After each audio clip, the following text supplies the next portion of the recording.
Hey,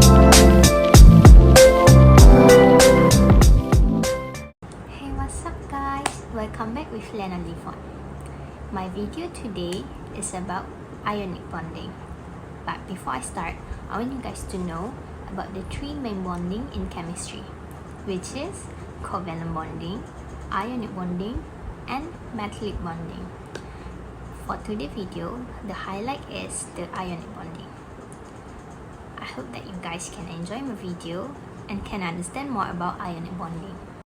In this video, we're going to see how particles can bond together through ionic bonds, and to explain this, we're going to look at our example, sodium chloride. Ions are formed when atoms lose or gain electrons, and we can show this happening by using an equation. As example, a sodium atom will go to form a sodium 1 plus ion plus 1 electron. We know this because if we look at a diagram of a sodium atom, it has 1 electron in its outermost shell that it needs to lose in order to become stable. Because remember, stability is all about having a full outer shell.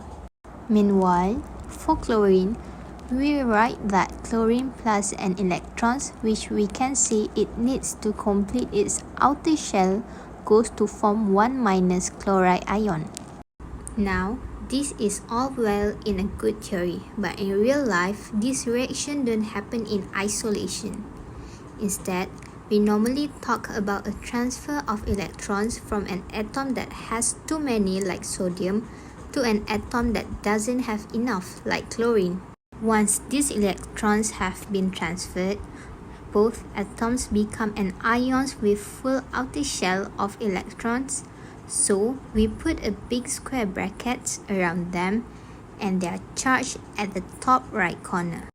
The important thing here is that the two ions have the opposite charges, so they will be attracted to each other by the electrostatic forces to form an ionic compound.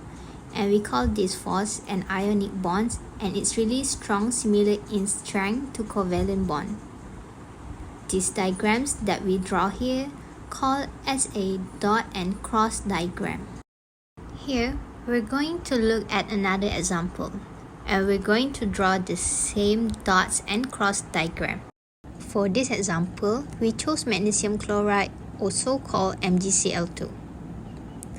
And for this example, we're just going to draw the outer shells. As we can see, here we have 3 atoms in the compound rather than 2. To start, let's draw our reactants. So the first one is magnesium, which only has 2 electrons in its outer shells that it wants to get rid of. And we have 2 chlorines, both of which have 7 outer electrons, so we need 1 more each.